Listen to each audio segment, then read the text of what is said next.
ಅದಿತಿ ಅದಿತಿ ಅದಿತಿ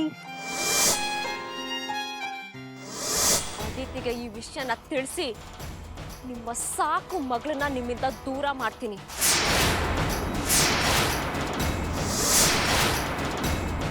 ನಿಮ್ಮ ಮನೆ ನೆಮ್ಮದಿನ ಹಾಳು ಮಾಡಿ ನಿಮ್ಗಳ ಮನಸ್ಸನ್ನ ಚಿತ್ರ ಮಾಡ್ತೀನಿ.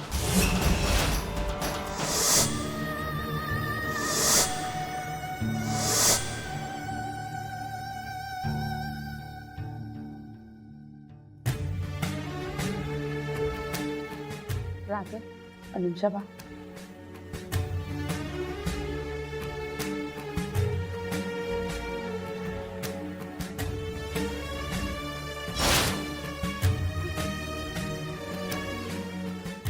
ಏನ್ ಹೇಳಿ ಅಕ್ಕ?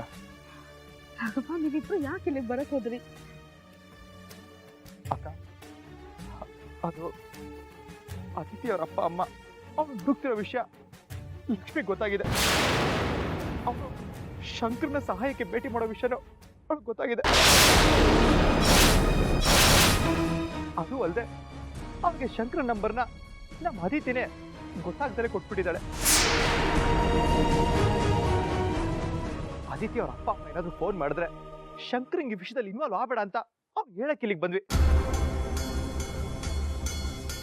ಆದ್ರೆ ಅವ್ನು ನೋಡಿದ್ರೆ ಅದಿತಿ ಅವ್ರ ಅಪ್ಪ ಅಮ್ಮ ಯಾರು ಅಂತ ತಿಳ್ಕೊಳಕ್ ಪ್ರಯತ್ನ ಪಡ್ತಿದ್ದಾರೆ. ಇದೆಲ್ಲ ನೋಡ್ತಿದ್ರೆ ನನ್ಗೆ ಏನ್ ಮಾಡ್ಬೇಕು ಅಂತಾನೆ ಗೊತ್ತಾಗ್ತಿಲ್ಲ. ನನಗೆ ದಿಕ್ಕೆ ತೋಚ್ತಿಲ್ಲ ಅಕ್ಕ.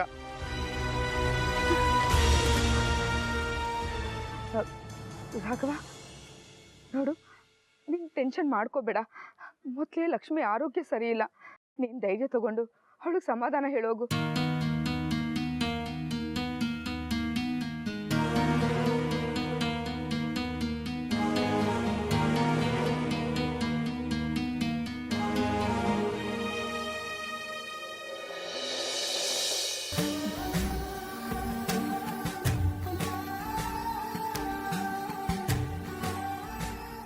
ಲಕ್ಷ್ಮಿ ಲಕ್ಷ್ಮಿ ಲಕ್ಷ್ಮಿ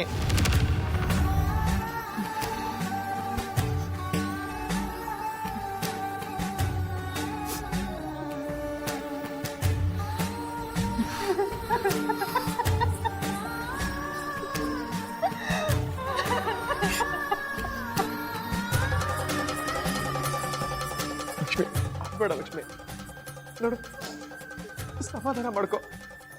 ಬೇಡ ಲಕ್ಷ್ಮಿ. ಹೇಗ್ರಿ ಸಮಾಧಾನ ಮಾಡ್ಕೊಂಡಿರ್ಲಿ? ಇವ್ರು ಯಾಕೋ ನಮ್ಮ ಅತಿಥಿನ ನಮ್ಮಿಂದ ದೂರ ಮಾಡ್ತಾರಂತ ಅನಿಸ್ತಿದೆ.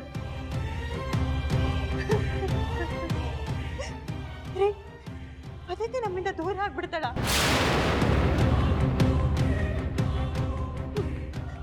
ಇಲ್ಲ, ಅವಳು ದೂರ ಆಗ್ಬಾರ್ದು ರೀ. ಅವಳನ್ನ ಪ್ರಾಣ ರೀ, ಅವಳನ್ನಿಂದ ದೂರ ಆಗ್ಬಾರ್ದು.